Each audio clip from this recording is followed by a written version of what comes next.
Okay, let's discuss our lesson 3 for finals. The pyramid.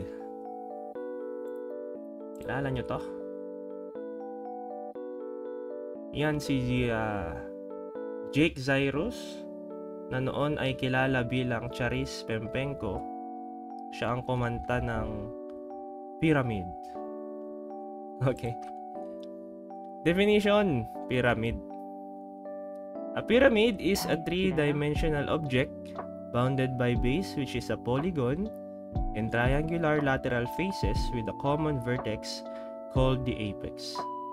There are different types of pyramids based on the shape of their base. Okay, isa-isayin natin tong definition. A pyramid is a three-dimensional object bounded by base, which is a polygon. Okay. Itong pyramid na figure na nasa PowerPoint natin ay isang square pyramid kasi square ang kanyang base. Ito po yung base, yung sa baba niya. And triangular lateral faces. When we say lateral faces ni pyramid, ito yun, no? Yung mga triangle sa kanyang gilid. We call those lateral faces. So, lahat ng pyramid, guys, triangle ang kanyang lateral face. Okay? Itong mga lateral face, meron siyang vertex. Susi? Hindi ko kinuha. May nala. Okay.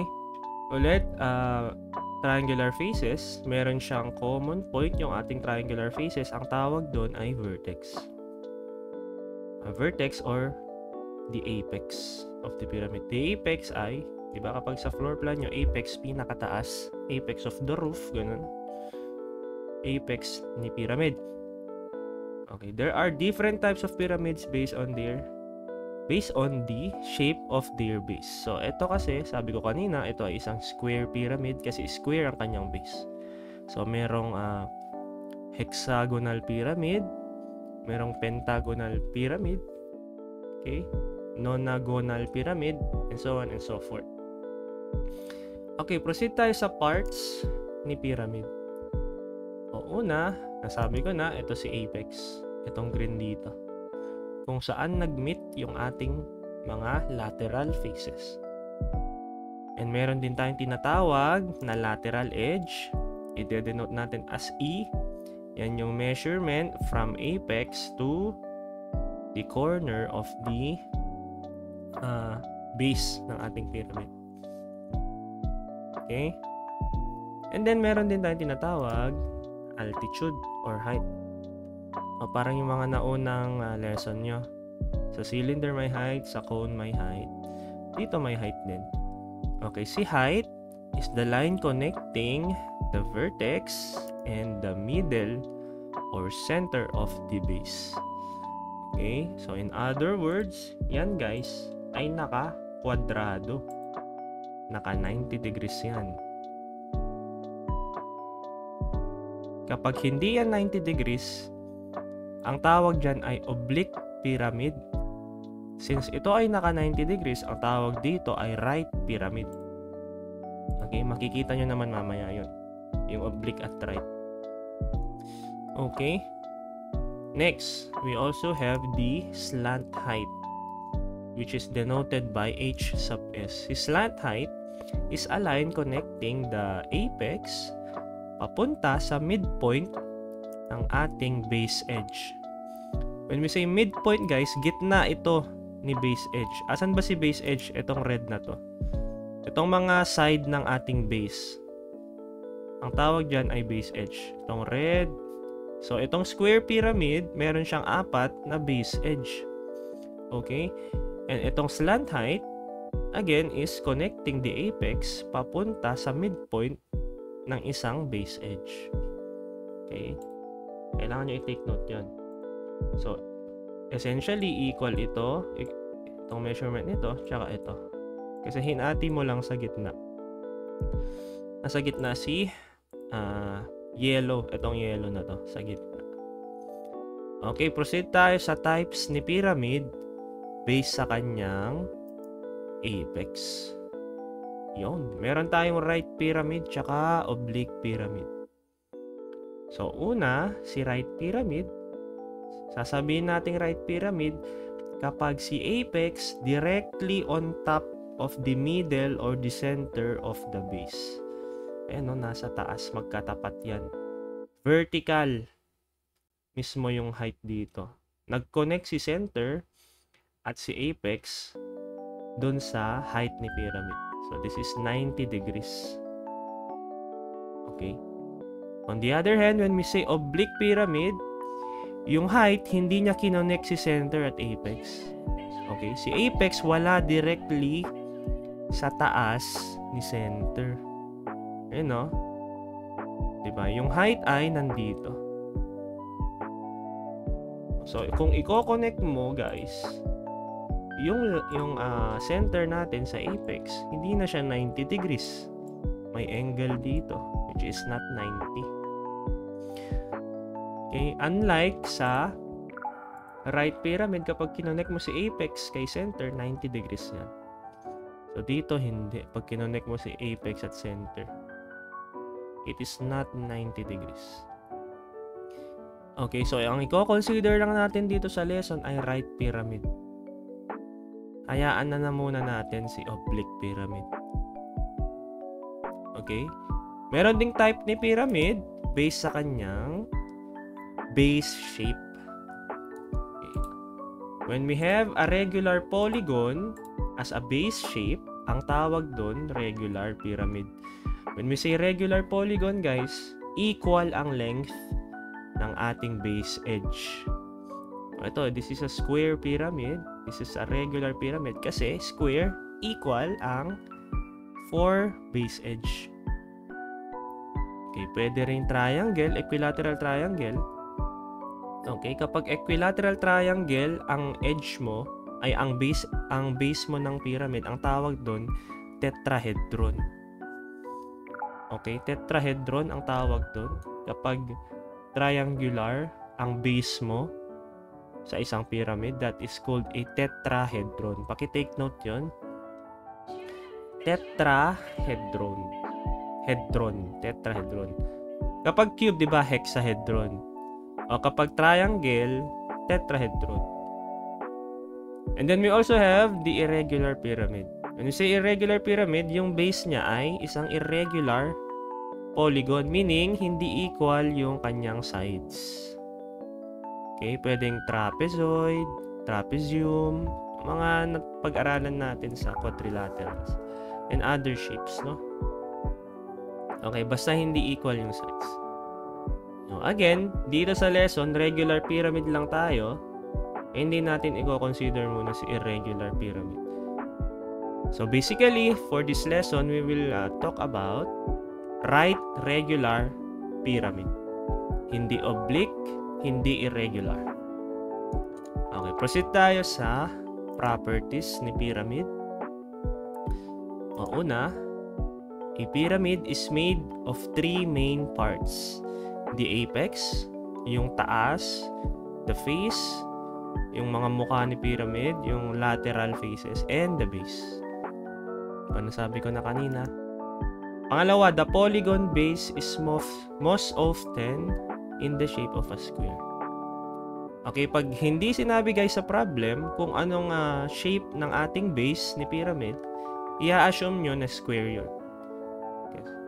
Okay, yun yung most of the time kasi yung mga pyramid natin ay in the form of a square base.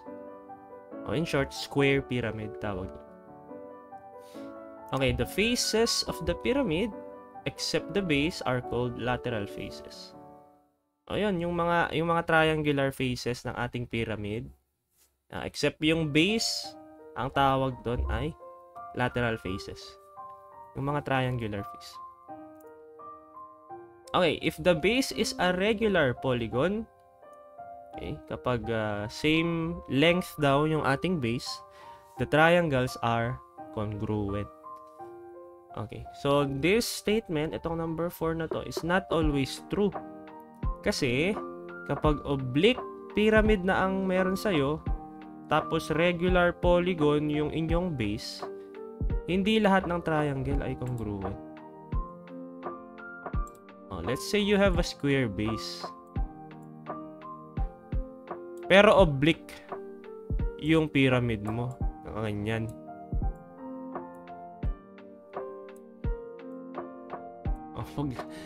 Sorry sa drawing. Kapag i-imagine mo, kapag kukunin mo yung mga faces dito, hindi na siya congruent. When we say congruent, guys, equal lahat. Yung length ng ating lateral faces, yung height, ganun, equal lahat. When you have an oblique pyramid, hindi na yan mag-i-equal. So, itong number 4, applicable lang kay right pyramid to. Okay? Baburahin ko na to. Baka malito ko yung ano tong... Okay, for right pyramid only, itong 4. Take note nyo na lang.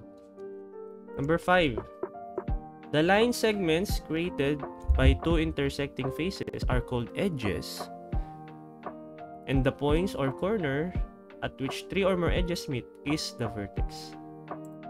Okay, drawing ko na lang para mas makita. So, let's say you have a square pyramid. Itong mga blue ay edges. Okay. Nagets nyo naman na siguro ibig sabihin yan, no? Assume nyo na lang na perfect pyramid to. Yung mga blue ay edges. And then we also have the vertices. Itong mga red na lang. Yan, kung saan nag-meet yung mga edges. Okay? Actually, edges din tawag dito sa block na yan. Pero base edge yung tawag dyan. Dyan sa blue ay lateral edge. Okay, base edge yung black, lateral edge yung blue. Pinakita ko rin kanina sa parts. Okay. And lastly, apex is the vertex that is opposite to the base and gives the shape to the pyramid. Okay, apex yung violet. Apex is also a vertex. Ayan. Excuse me. Lock ko lang. Okay. Formulas tayo, guys. Unang formula, baka naumay na kayo dito. Lateral surface area. Okay? Ang lateral surface area ni pyramid, yung area nung hindi kasama yung base. So, area lang ng lateral faces. Okay? Formula, 1/2 perimeter base times slant height. Okay. Si P sub B, yan si perimeter ni regular base. Ito guys, ang perimeter. For example, you have a square pyramid. Ano ang magiging formula ng P sub B mo? Di 4 times yung length ng square. Length ng side ng square. So, hindi fix ang formula ng P sub B. Magkakaiba yan. Okay. Pwede nating i-generalize na si P sub B. Wait lang. Dapat black. Pwede nating i-generalize na si P sub B ay equal lang sa number of sides times the length of the base edge. Itong n dito, number of sides ng iyong base edge. Number of sides of base edge. Yung base edge, balikan nyo sa unang slide kung di nyo alam. Yun yung okay, saan yun? Saan yung mouse? Ito yung base edge, 1, 2, 3, 4. 4 kapag square pyramid. Kapag pentagonal pyramid, 5. Hexagonal, 6. Heptagonal, 7. So, dapat alam nyo yung mga polygon, guys. Heptagon, octagon, nonagon, decagon, andecagon, dodecagon. Yung mga ganun. Okay? So, kapag triangle, yung iyong base, malamang 3 yung n mo. 3. Tapos yung S dito ay yung length lang nung side na yun. Okay, yung length. And then we also have the H sub S sa ating formula, which is the slant height of the pyramid. Okay, again, the slant height is the line connecting the vertex or the apex papunta sa midpoint of a base edge. Okay? Okay. Next, lateral surface area yan. So, yun yung area nitong, kunyari sa square pyramid, area nitong apat na triangle dito na lateral faces ng ating pyramid. Kapag total surface area, i-add mo lang guys yung area nung base mo. So, ang magbabago lang sa formula, mag-add ka ng plus area base. So, magiging ganito lang. Okay? Si LSA plus area base. Okay? So, itong area base, hindi fixed na naman. Kapag square yung pyramid mo, malamang yung area base mo ay S times S or side times side. Kaya alam nyo dapat din yung formula ng area of a regular polygon.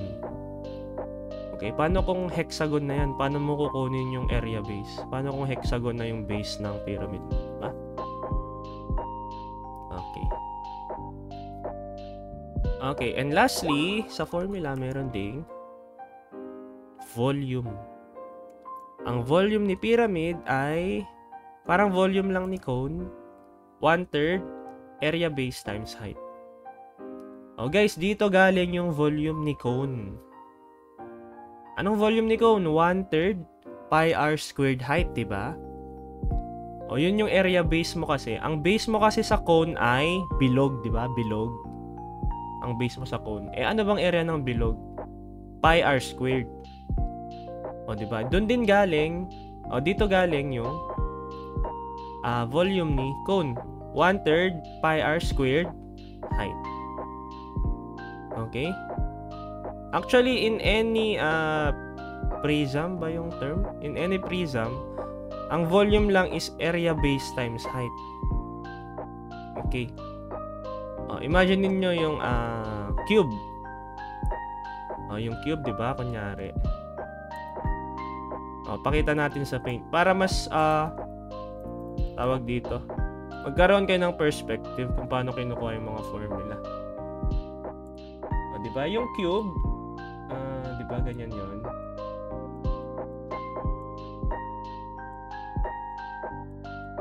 Diba pag cube, equal lahat ng length, S, S, S. Kunin natin yung volume ni cube. Ano bang volume ni cube? Diba S cube lang?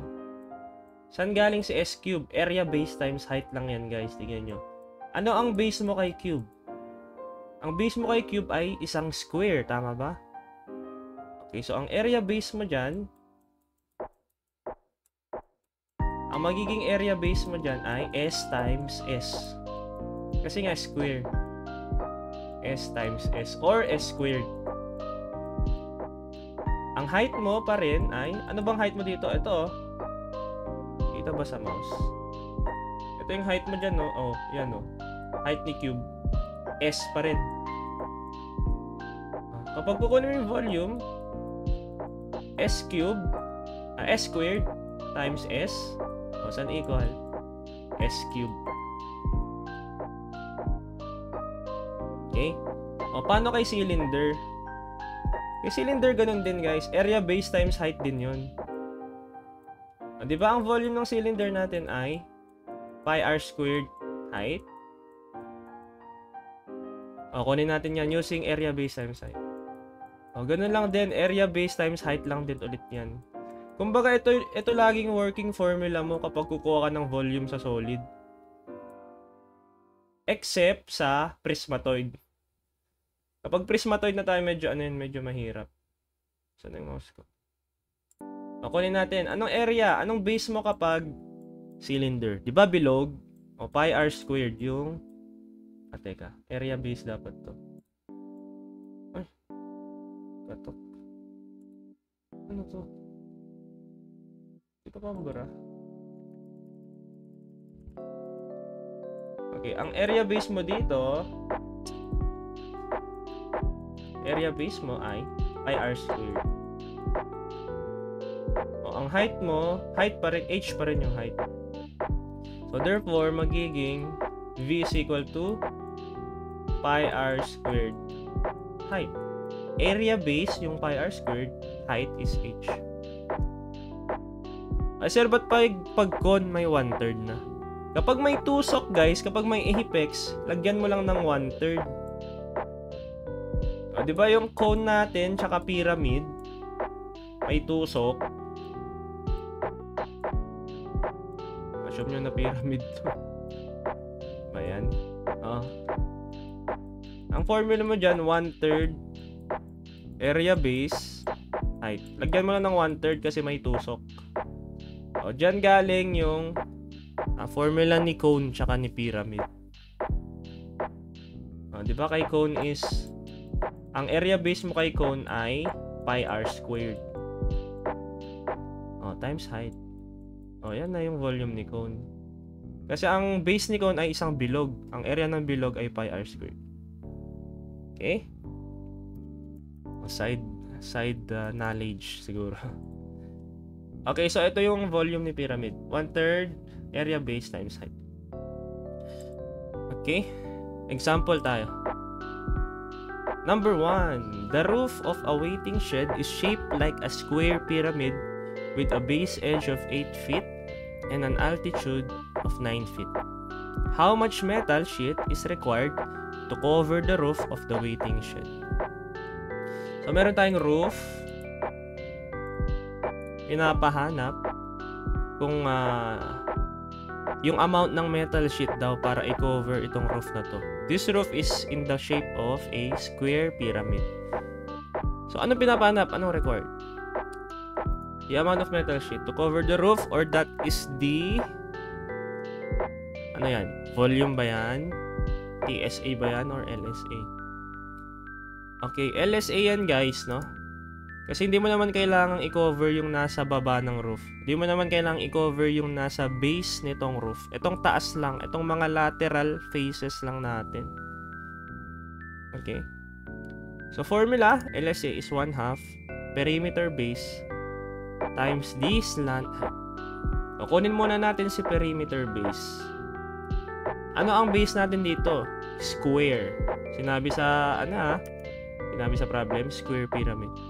So, anong perimeter mo kapag square? 4 times the length of side.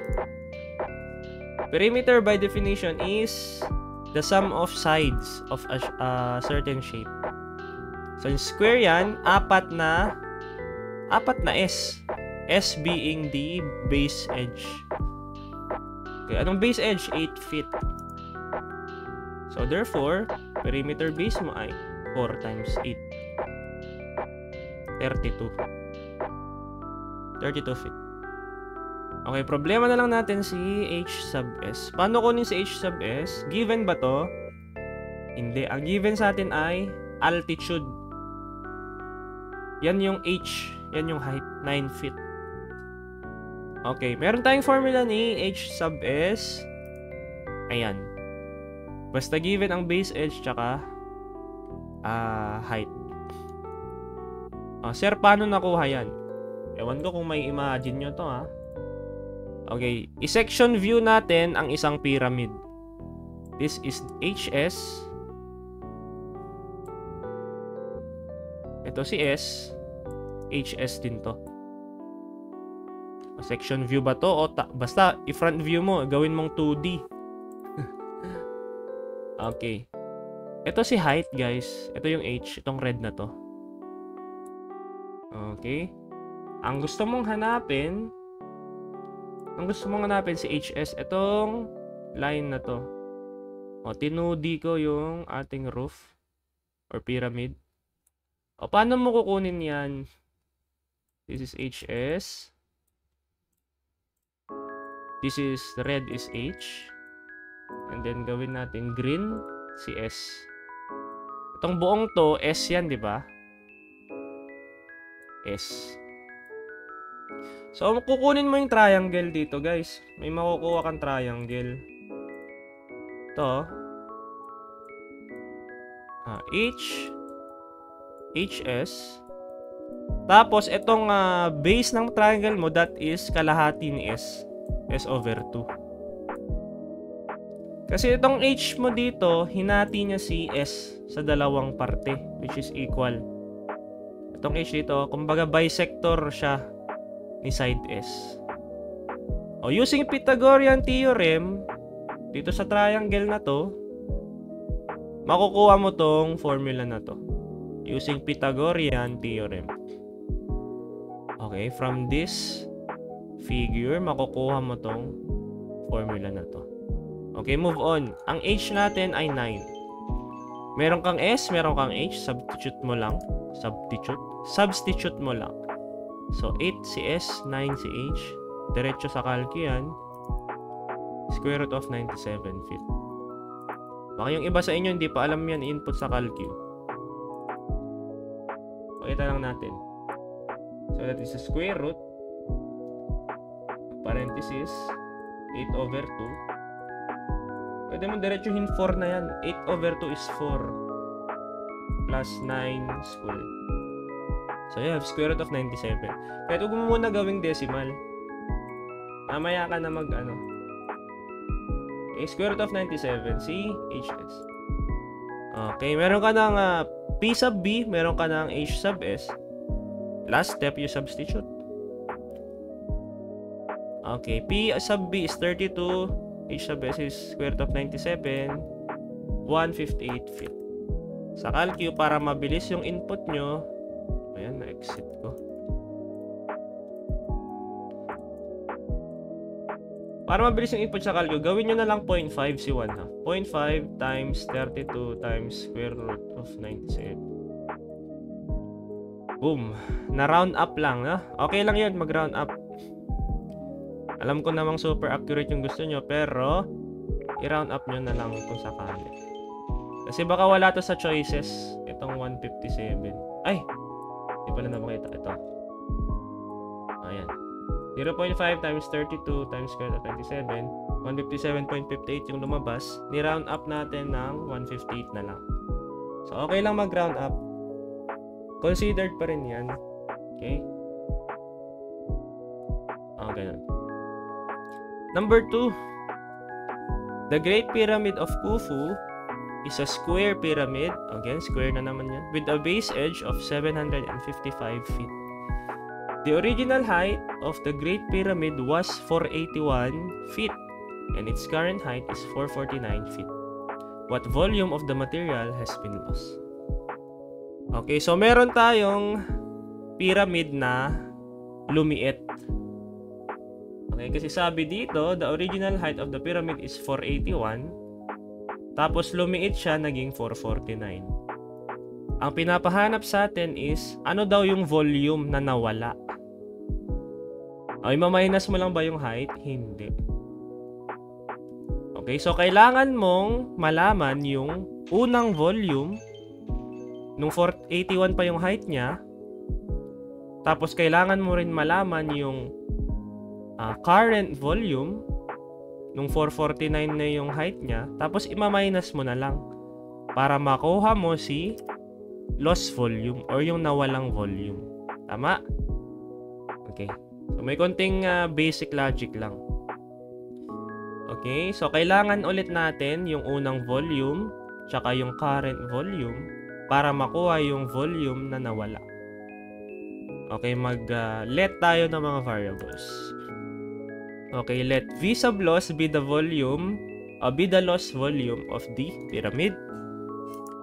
V sub 1 be the original volume, and V sub 2 be the current volume. So, may mabubuo kang equation dyan. V loss is equal to V1 minus V2. Original volume minus current volume. Okay, ano ngayon ang formula ng volume? Ito ay isang pyramid. So, ang volume natin ay 1/3 area base times height. So, si V1, syempre partner niya si original height na H1. Yung area base, nagbago bang area base natin nung lumiit si pyramid? Hindi naman, di ba? Yun pa rin yung area base natin. Kumbaga, nag-recede lang siya. Bumaba lang yung height. Pero yung area base natin, yun pa rin. How about V2? So, yung V2, 1/3 area base times the current height. Yung H1, original height. Yung H2, current height. Problema natin dito, ano si area base? Ano ba sabi? This is a square pyramid. So, anong magiging area base natin? Kapag square, anong area ni square ba? Side times side. S squared. O, given naman si S. S is the base edge. Ayun o, 755 feet. So, A sub B is 755 squared. O, kahit wag mo muna i-evaluate tong 755 squared sa calcu. Okay, kahit ganyan na muna. Mamaya ka na calcu. So, 755 squared. So, punta tayo ngayon kay VLOS. Meron na tayong AB, meron tayong H1. Ang H1 ay 481. Yun yung original. H2 ay 449. So, makukuha na natin si VLOS. Wala na tayong unknowns. O, VLOS. O, yan yung formula. Si V1, pinalitan ko ng 1/3 ABH1. Si V2, pinalitan ko ng 1/3 ABH2. Okay, isa-substitute ko lang dyan si AB, H1, tsaka H2. Okay, anong H1? 481. Anong ginawa ko dito? Nilabas ko muna pala si 1/3 AB. Okay, common factor kasi guys, pero okay. Pakita ko na lang mamaya na pwede din to, no? Okay, dito sa, eto, tingin dito. Dito sa formula na to, common factor natin, si 1/3 AB. Okay, kaya pwede natin siyang i-factor out or ilabas. Ito, nilabas natin siya. Tapos, ang natira sa loob ay H1 minus H2 na lang. Okay. So, substitute 1/3. Area base is 755 squared. H1 is 481. H2 is 449. So, try natin input sa calcu. 1/3 times 755 squared times 481 minus 449. Okay. Ano yan? 6,080,266.667 cubic feet. Okay. So, kung di nyo alam mag-factor out, pwede rin naman yun. Itong gamitin natin na itong bibilugan kong blue. Kung di nyo alam mag-factor out. Gamitin natin sa calcu. Okay. So, we have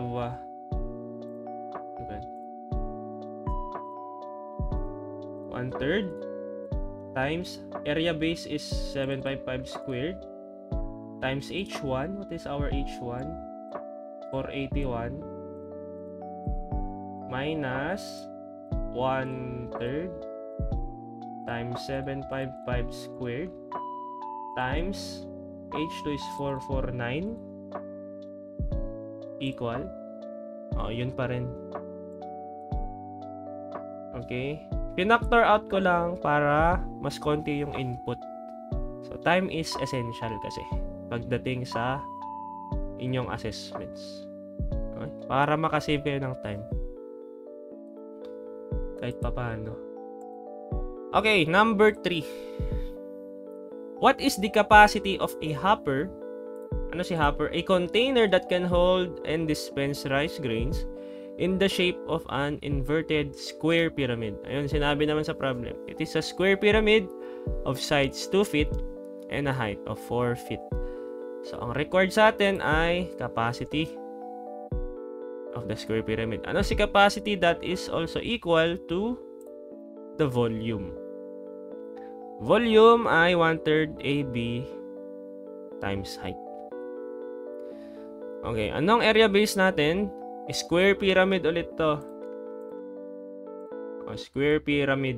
So, anong AB ng square? S squared.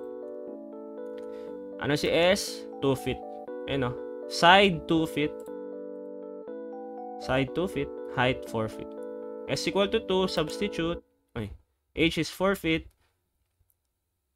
So, substitute mo si S and H kay volume formula. 1/3 times 2 squared times 4. Answer. 5.33 feet. Feet cube.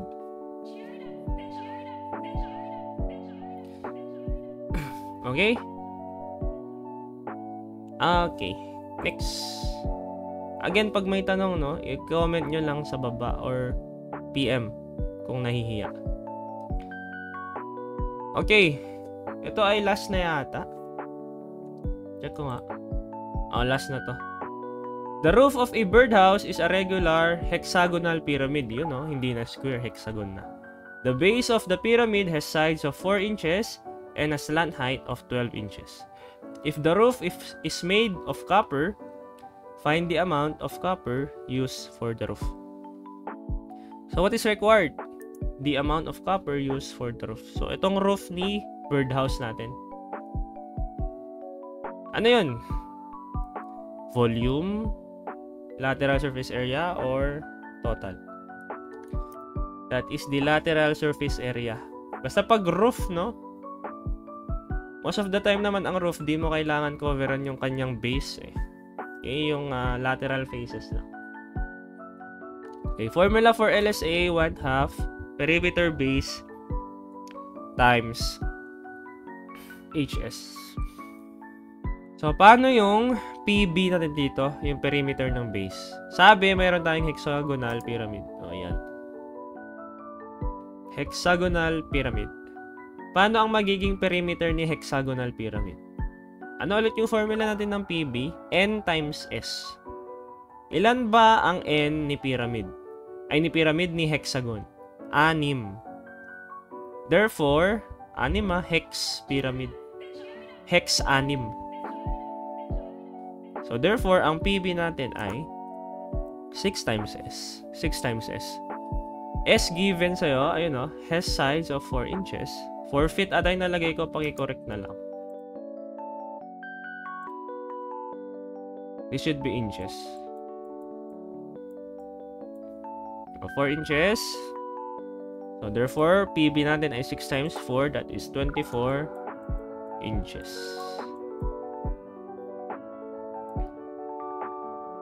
Okay?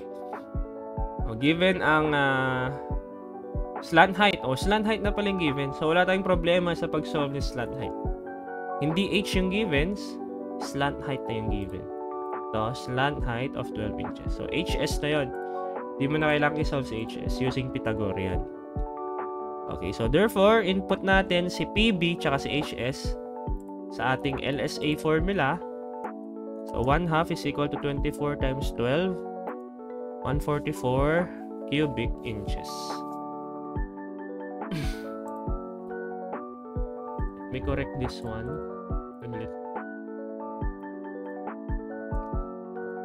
Inches.